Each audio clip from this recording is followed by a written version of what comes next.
Hey everybody, it's Alex Sigrist, and I'm here today to talk to you about something that is near and dear to my heart. Coffee. And we're going to do things in a different way. As you can tell, I'm by myself. Well, kind of by myself. Hey Zedric. What's up? Hey. But I'm going to try this new style to see how it works, see how it vibes. I don't want to do the crazy cuts. I know this setup kind of reminds you of, Charisma on Command or Alpha M or whatever. But for now, it's still going to be a conversation. Just now, it's with me and you. And coffee. Coffee. Why are we talking about coffee today? Obviously, you probably clicked on the title. Let's be real. But today, I got to tell you why or how or for what crazy reason I decided that coffee isn't for me at this moment. It's been about 20 days as of the recording of this video. 3 weeks probably is when I'll post it, so 21 days. I haven't had a sip of coffee. And I've only had minimal caffeine, just in the form of a little bit of chocolate and a little bit of green tea. So let's go back to the beginning. Why is this a big deal? A lot of you may have the same story as I do. I didn't really drink coffee growing up because when you're a kid, it's gross. Then you get into high school and you find out what an energy drink is. Energy drinks, great. They're awesome. They're a lot of fun. They get you going for sports, but you don't have it too much. I don't remember having it that often. Most of my caffeine came from Diet Cokes because when we were growing up, our parents would let us watch TV with pizza and Diet Coke on Friday nights, have a family night in the living room, and that was great. Then we got to college. In college is when I started really amping up that was not supposed to be a pun, I think that was one of the energy drinks that I was drinking in college. And it just kept going because I needed to study and get done with my homework by Wednesday night, because then we could go out on Thursday, or get it done by Tuesday night because then we can go out on Wednesday. I studied really hard, but I wanted to get done early, and I spent a lot of late nights in the library or wherever. But I still didn't really drink coffee because coffee's gross. At least I thought so. Then I came to Korea. When I came to Korea, that's when mind blown. And not because of the cafe culture that we have here. That's a big part of culture. It's because I started teaching kids, middle school kids to be exact, and I hadn't given up my late night party culture that happened during the week. So on a Wednesday, I still might be drinking, and I need that energy on Thursday morning to get up and say hi to the kids and be like this and say, hey, let's learn English. So after that, I started to drink more and more of the little packet coffee, the instant coffee. Then I went to grad school here in Korea. And I spent a good 3 years pounding down Coke Zeros, energy drinks, and coffee. That's when I started getting into the cafe culture because, full disclosure, you're in a university, there's a lot of pretty people that end up going to cafes, and it gets me out there and motivated to go study, so I was doing a lot of coffee drinking then. Then, graduated, came out into the real world, and that coffee addiction, it stuck. And now when I edit, when I go out with friends, every time we get a coffee, I made coffee in the morning, I would have 3 to 5 cups of coffee a day. No problem. Sometimes more, but generally that was my number. 4 to 5 cups of coffee a day. And by that point, it was becoming a problem. Now, a lot of you out there may have this same feeling, like you cannot start your day without a cup of coffee, or by 2 o'clock after lunch, the only way you can work is if you drink that coffee. Okay. Let me bring it back to now. You came here to find out why I quit coffee or how I did it. Here's the why. The why is pretty simple. I had a stomach ache. I went to the doctor, and the doctor was like, hey, you have a stomach ache, so I should give you this medicine. And I said, okay, cool. What can I have? Like alcohol. Oh, cheese. Dang. Oily food. Uh-oh. Something else. And I remember the 5th one being, do you really need to drink coffee? Now, it's funny the way she said it, because it wasn't just about coffee, yes or no. It was she knows that so many people are addicted to coffee that they just have to have it. So she was about to say just 1 cup of coffee a day. But I was like, I got this. This is so easy. There's no problem at all. Oh, man, was I wrong. But I said, you know what? I'm going to do this. Well, I'm taking my medicine for 7 days. No coffee, no problem. How hard can it be? Day 1. This is Saturday morning. I get my diagnosis that my stomach is hurt. And I take the medicine. I don't need caffeine that day. That's not bad. I mean, I'm a little bit tired throughout the day, but I survived. Let's talk about the withdrawal symptoms of coffee. Now, this is where you guys all want to hear about this because some of you may want to quit coffee right now. Day 2 was probably the most difficult day of my life when it came to giving up a substance. Granted, maybe it's because I haven't had to give up a substance before, besides maybe Coke Zero or Diet Coke, until this moment. But on day 2, it just hit me like a ton of bricks. And I was out there, I was on a date, and I was trying to feel good, and it just didn't work out. It was a Sunday, I had work to do, I had some scripts to write for the radio shows I'm on. I felt miserable the entire day. I don't even know if I left the house. Like, I was on a date in the morning, but then by the end, we had, not morning, sorry, lunchtime. By the end, we had kind of split up by then. That sounds bad. We we parted ways. That's what we did. See, I feel like I still got coffee in me. We parted ways, and that afternoon I was getting work done in my house. I was trying to do my best, and I just couldn't do it. It hurt. I had headaches. I felt miserable. I was tired. I got through the day. Now here's where it gets interesting. Day 3 was pretty miserable as well. I had radio recordings the entire day, and it was really hard to get through without having coffee. No green tea at that point, no nothing. I got through it somehow. And even went to basketball practice late at night. But what was most surprising to me, I think, is that there was a moment of clarity on day 3 and day 4. Day 3, the moment of clarity was that I never want to go through that much pain again to get over a substance. It was just way too much. And because of that, that's what gave me the motivation and the energy to move on to day 4. Day 4, something interesting happened. This is Tuesday now. On Tuesday, I got this call, or I guess a message at first, and it was like, hey, we want to work together and make a video together. Cool, sounds awesome. We got one of my best deals ever. I pitched a great idea, offered my friends help, said we can get this great, awesome video concept together, and here's my offer. And they accepted it, and I was just like, awesome. So what's that have to do with coffee? That was the most excited I had been in years while not being on a substance, not being on alcohol, not being on coffee, not being on whatever.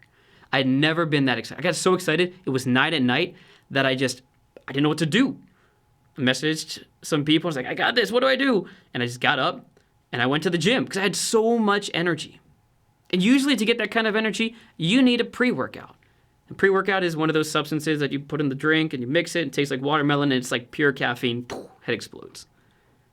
I had that from a natural thing for the first time. And that was the second reason where I realized I need to keep going. Day 5 is tough. If you're still there, it's not easy, but it's better than day 2, 3, and 4. By the end of the first week, I still wasn't perfect when it came to sleep patterns, but it was okay. Kept going, still a little bit tired, but I was getting great sleep. Just a little bit tired throughout the day. It was about at the end of week 2. That's about when I felt great. That's when I could wake up in the morning and not need coffee, not think about coffee. I forgot about drinking coffee in the morning. I got up with no fatigue. That was it. And now it's been 20 days as of the filming of this, 20 days and a half. It'll be 21 when you see it, or 22, depending on how slow I am at editing, if I edit. And I'm feeling great. Does that mean I'm done with coffee? Not necessarily, but I'm going to go for as long as I can. Done with caffeine? No, like I said, I think I had 2 or 3 glasses or cups of green tea. Not a lot of caffeine in there, and I never got a buzz out of it, but it's healthy, right? So I'm going to keep going with that. So now that we've got that settled, I got through 21 days. Hopefully, that'd be really awkward if I stopped right after filming this. I got through 21 days. What are the benefits? You want to know the benefits, right? That's what pushes you to the next level. So for me, the benefits were pretty clear. These are the obvious ones, right? The cost of coffee at a coffee shop in Korea is stupid, like $5 a coffee, sometimes 4, but generally, if you do that every single day, you're looking at upwards of $1,500 a year in coffee. I went to cafes more often than that, but I didn't get the $5 coffees. I'd go to cafes that were cheaper, but let's just say it'll save me around $1,000 a year. That's benefit number 1. Number 2, it's not even a joke. Sleep is amazing. I go to bed, I wake up, I feel refreshed, and I think I can sleep 1 hour less than I normally do. I feel fine. It's great. My skin. Now, it's hard to tell when we're filming because the lighting is awesome and I use CC cream, but I also noticed that my skin was getting a little bit less red.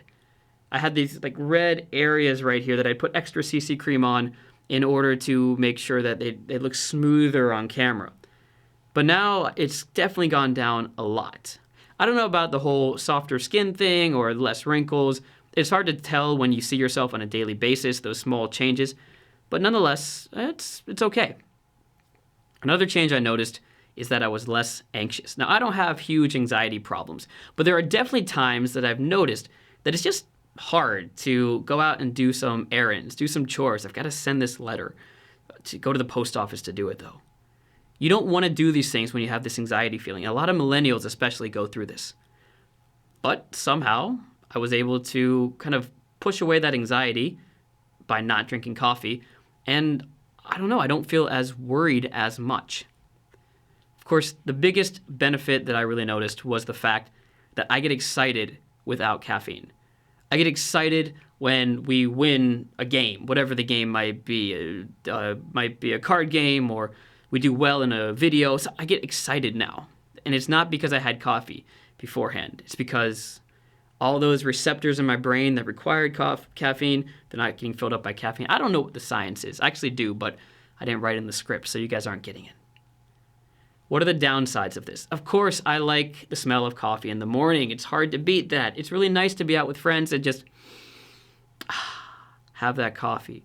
Another downside, of course, is that tea is stupid expensive at Korean cafes. It's a stupid tea bag, and it costs like $5 as well. So I don't go to cafes as much, but I still pay $5 for a freaking bag of dried leaves.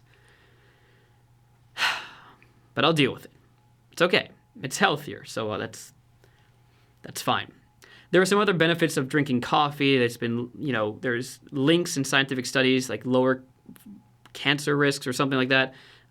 It's better to drink coffee the morning after you have alcohol. Okay, there's a lot of that out there, and I'm missing that as well. But overall, for me, this is an important step. And if you're out there and you've made it this far, it's probably because you're thinking about this step too, or you're going through day 2, 3, or 4 right now, and you are struggling hardcore to get through day 2. It's tough, I know, but don't worry, you got this. If there's any tips I can give you right now, here's a few simple ones. Number 1, start on a Friday, or whatever day is your last day of work. I started on a Saturday. I should have started the day before. That's okay. But you want day 2 and day 3 to hit on your 2 off days. That's important. Another one, drink lots of water. It's a habit. You know how smokers have to have gum or chew on something when they quit? Coffee drinkers, it's the same thing. If you have to, switch over to tea. I still recommend going cold turkey because it's really painful in the beginning, but once you're over the hump, you're clear. Going the slow step-down route didn't work for me. Everyone's different. That's okay. It's really up to you. So those are 2 of the big steps. Obviously, there's other simple ones out there. You can go to any blog. It'll tell you, try to avoid being at cafes. Definitely hide the coffee in your house. Tell your friends in advance to make sure that they aren't pressuring you, like this is important to me. But the biggest thing for me, because it makes it sound like I'm so strong and so powerful when it comes to controlling my urges, it was that I was given an external source of motivation and I latched onto it. I was sick. I needed medicine. And I made that my excuse. So whatever it takes for you to drop coffee or to cut back on that coffee, I definitely recommend it for everyone out there who's thinking about it. So if you're dealing with any addiction, whether it's coffee or cigarettes or alcohol, we're in this together. I mean, coffee's a little bit easier than the others, but you know what I mean. That's it for today. If you have an addiction yourself, especially with coffee, and you want to just share it with the world, or you want to ask questions about how I got over days 2, 3, and 4, more questions, more details, I will be answering all the questions down below, unless this video goes viral, in which case I'll answer a few of the questions down below and do my best. But with that being said, I hope that you can have a lot to think about, and I want to also know, by the way, what you think about this format as opposed to other forms of one-on-one formats that you see online. Is it better to cut quickly? Is it better to have multiple scenes? Should I be walking? I'm just curious. I'm starting the channel with you, not by myself, and with Cedric. What's up, Cedric? What up? And we're just enjoying this journey together. So, Everyone, thank you for staying around this far. If you haven't already, make sure to do all that like button, hit the notification bell, and say hello in the comments. I'm Alex Sigrist, bringing you a little bit more of that positivity and hopefully a new way of thinking. See you next time.